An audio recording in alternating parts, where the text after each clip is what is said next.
تو یہ مسلم میں بھی سیف اللہ کے الفاظ موجود ہیں. باقی حضرت خالد بن ولید رضی اللہ تعالیٰ عنہ کی پرسنالٹی یعنی بڑی ایکسٹراڈنری ہے. آپ دیکھیں کہ آلموسٹ ان کی جو عمر مبارک ہے وہ بلو 45 تھی جب وہ فوت ہوئے ہیں حضرت عمر کے دور کے اندر. حضرت ابوبکر صدیق کے دور کے اندر وہ آرمی چیف تھے. وہ سر عمر سیریز پھر دیکھیں تو آپ کو پتہ چلے. انہوں نے ایک ایک چیز فلمائی ہے. مسلمہ کذاب کے خلاف قتال میں کون لیڈ کر رہا تھا؟ خالد بن ولید. جتنے عرب کے قبائل مرتد ہوئے ہیں ان کے خلاف حضرت خالد بن ولید کو بھیجا. اور اس کے بعد پرشین امپائر کا جب جہاد شروع ہوا ہے تو شروع کی ساری مہمات میں حضرت خالد بن ولید تھے. تو کرتے کرتے اس دوران کچھ واقعات رپورٹ ہوتے تھے ایسے. حضرت ابوبکر صدیق سے حضرت عمر مخالفت کرتے تھے. وہ کہتے تھے یہ اپنی طرف سے کچھ ڈیسیژن کر لیتا ہے, اس کو چاہیے کہ امیر کی اطاعت کرے. تو حضرت ابوبکر صدیق کہتے تھے کہ اگر وہ میرے حکم کا انتظار کرے گا تو 1 مہینہ تو خط پہنچنے میں لگے گا, ایک جانے میں اس وقت تک اس کے ہاتھ سے موقع ہی نکل جائے. تو میں نے اسے اختیار دیا ہوا ہے. کوئی موبائل فون یا کوئی اس وقت واٹس ایپ تو ہے نہیں تھا. لیکن حضرت عمر ذرا ڈسپلن کے بہت سخت تھے. وہ کہتے تھے اس طرح ان کو خود ڈیسیژن نہیں لینا چاہیے, کیونکہ اس میں 1-2 مسئلے ان سے مس ہینڈل بھی ہو گئے تھے. تو جب اتنے بندہ کام کر رہا ہوتا ہے 1-2 مسئلے تو مس ہینڈل ہو جاتے ہیں. ہم سمجھتے ہیں مس ہینڈل ہونے کا مطلب ہے 0 سے ملٹیپلائی. ایک طبقہ یہ سمجھتا ہے, دوسرا کہتا نہیں کہ چونکہ اس کی شان بہت ہے لہذا مس ہینڈل ہو نہیں سکتا. یہ دونوں ایکسٹریم ہیں. وہ پیغمبر ہی ہے جس کو اللہ تعالیٰ نے رول ماڈل بنایا ہے, وہی بیلنس ہے. تو پھر جنگ یرموک کا موقع جب آیا, رومن امپائر کے خلاف فیصلہ کن جنگ تھی جو, تو عین میدان جنگ میں حضرت ابوبکر صدیق فوت ہو گئے. حضرت عمر نے پہلا ڈیسیژن یہ کیا کہ خالد بن ولید کو آرمی چیف کے عہدے سے معزول. ہائے ہائے سر, بالکل آپ آخری اوور چل رہے ہو اور آپ کا جو پلیئر سینچری پہ سینچری مار رہا ہو, آپ اس کو کہیں اس کو واپس آ جاؤ اور ایک نیا پلیئر بھیج دیں.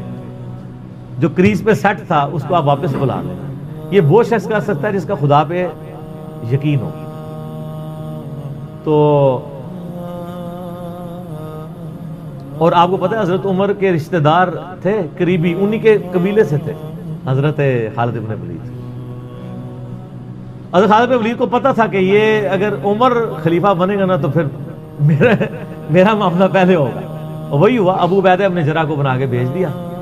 لوگوں میں بڑی چیمہ گوئیاں شروع ہوئی کہ لو جی سب سے بڑی آرمی کے خلاف جنگ ہو رہی ہے, سب سے بڑی سپر پاور, اور عین میدان جنگ میں یہ ڈیسیژن کر دیا ہے, اگر مسلمان ہار گئے پھر کیا ہوگا, یہ وہ اللہ نے فتح دے دی. فتح ہوئی تو اب جب لوگ آ کے مبارک باتیں پیش کر رہے ہیں, پھر حضرت عمر نے آ کے مسجد نبی میں خطبہ دیا. انہوں نے کہا خدا کے لیے میں تم سے یہی تو چیز ختم کرنا چاہتا تھا کہ یہ فتوحات خالد کی وجہ سے نہیں ہو رہی, رب خالد کی وجہ سے ہو رہی ہے. کل کو خالد نہیں رہے گا تو تم کیا سمجھو گے کہ اسلام ختم ہو جائے گا؟ اسلام نے تو آگے چلنا ہے.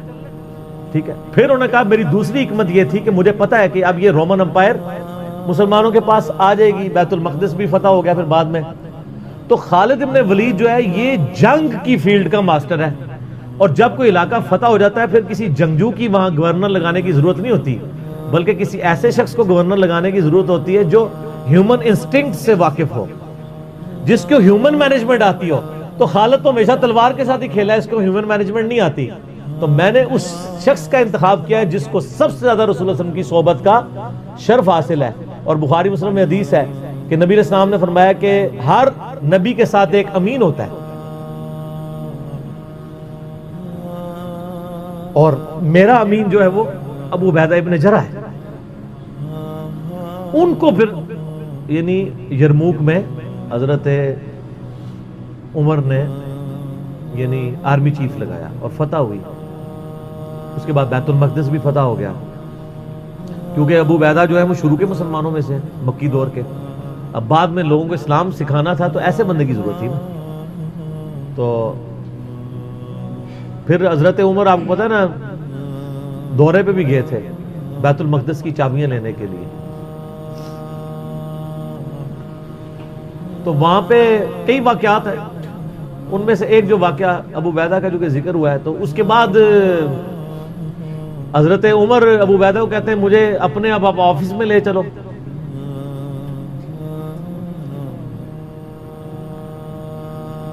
دنیا کی سب سے بڑی سپر پاور فتح کی ہو جس بندے نے، آپ سمجھیں کہ ایک بندے نے امریکہ فتح کیا ہے، کسی جرنل نے، واشنگٹن ڈی سی میں اس کا آفس تو ہونا چاہیے۔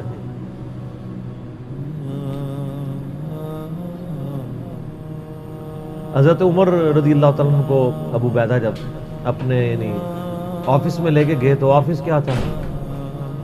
اسی قلعے کا ایک پرانا سا کمرہ جس کے ایک کونے کے اوپر مصلی بچھا ہوا ہے، ایک وضو کی جگہ ہے، لوٹا پڑا ہوا ہے۔ یہ کل کائنات ہے اس آفس کی جو سب سے بڑی سپر پاور کو جس بندے نے گرایا، ابو عبیدہ ابن جراح نے۔ حضرت عمر رضی اللہ تعالیٰ عنہ کی آنکھوں میں آنسو آ گئے۔ انہوں نے فرمایا کہ دنیا نے